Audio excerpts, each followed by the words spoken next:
සුබ දවසක් CSC kitchen එකට ඔයාලා සාදරයෙන් පිළිගන්නවා. මම අද රසම රස පුඩින් එකක් හදාගන්නේ. එහෙනම් බලමු මේ පුඩින් එක කොහොමද හදාගන්නේ. මේකට මොනවද අවශ්‍ය කරන්නේ කියලා. වීඩියෝ එකට යන්න කලින් ඔයාලා තාම subscribe කරලා නැත්නම් subscribe කරලා ළඟම තියෙන bell icon එක click කරලා වීඩියෝ එකට එකතු වෙන්න. මම මුලින්ම බෝල් එකක් ගත්තා. ඒකට බිත්තර දෙකක් එකතු කරගන්නවා. මම දෙන සීනි ග්‍රෑම් 120ක් අරගෙන තියෙනවා. මේ ටික හොඳට කලවම් කරගන්න.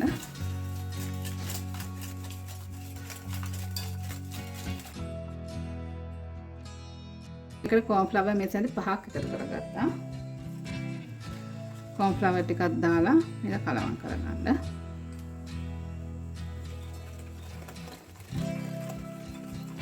කෝන්ෆ්ලවර් ටික කැට හිටින්න නැති වෙන්න කලවම් කරගන්න. හරි මේ ටික හොඳට මම දැන් කලවම් කරගත්තා. ඊළඟට මම මේකට එකතු කරගන්නේ ෆ්‍රෙෂ් මිල්ක්. ෆ්‍රෙෂ් මිල්ක් මිලිලිටර් 500ක් එකතු කරගන්නවා.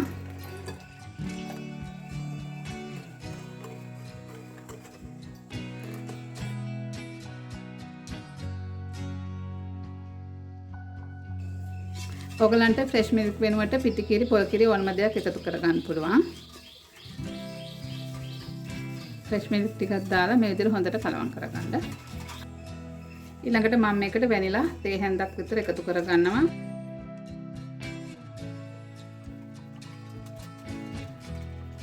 හරි මම දැන් මේ ටික ඔක්කොම කලවම් කරගත්තා. ඊළඟට මම මේ ලිපේ තියන්න පුළුවන් භාජනයක් අරගෙන ඒකට මේ මිශ්‍රණය එකතු කරගන්නවා.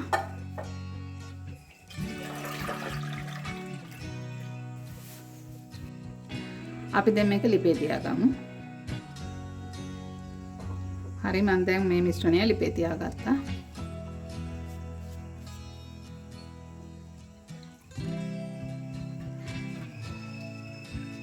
පුඩින් මිශ්‍රණය ලිපේ තියාගත්තට පස්සේ මේක දිගටම හැඳි ගන්න. අඩු ගින්දරේ මේක මේ උයා ගන්න. දැන් පුඩින් මිශ්‍රණය ටිකක් ඝන වේගන එනවා.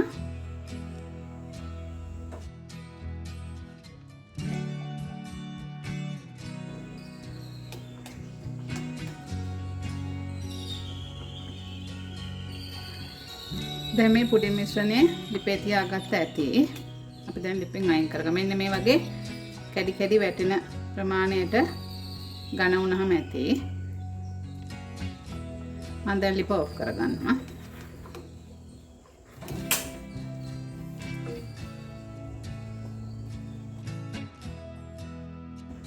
මම දැන් මේ පුඩින් මිශ්‍රණයෙන් භාගයක් මේ භාජනයට අයින් කරගන්නවා.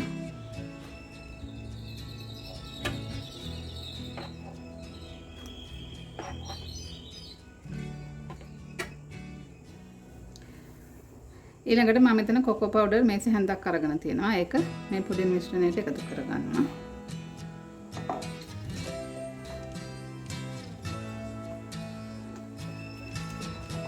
ඊට පස්සේ මේ ටික හොඳට කලවම් කරගන්න.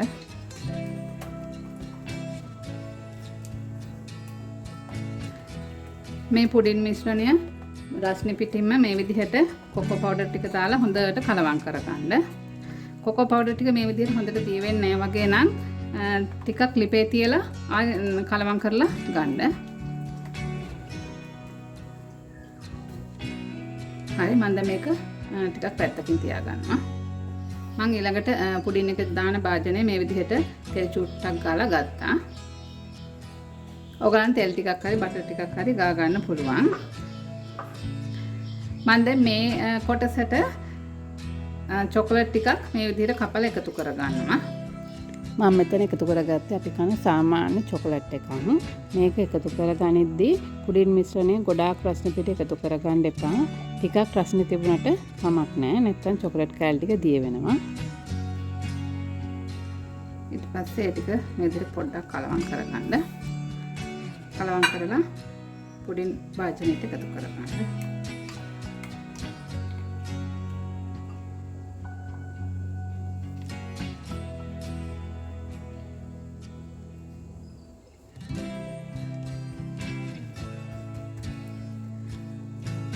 හරි මම ඒ කොටස මේ විදිහට එකතු කරගත්තා.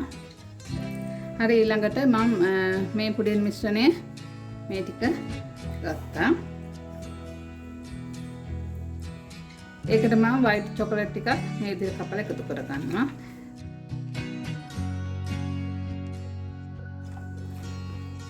ඒකත් දාලා මේ විදිහට කලවම් කරගත්තා.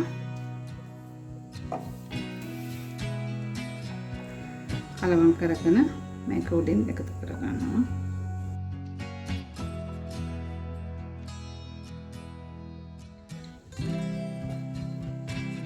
මේ විදිහට මම උඩ ලේයර් එක දාගත්තා. ඕගලන්ට යට ලේයර් එක විනාඩි 5ක් විතර ෆ්‍රිජ් එකේ තියලා චුට්ටක් සෙට් වුණාට පස්සේ වුණත් මේ උඩ ලේයර් එක දාගන්න පුළුවන්. එතකොට ලස්සනට ලේයර් දෙක එනවා. මේ විදිහට පුඩින් එක හදාගත්තට පස්සේ මම උඩින් මේ විදිහට white chocolate ටිකක් එකතු කරගන්නවා.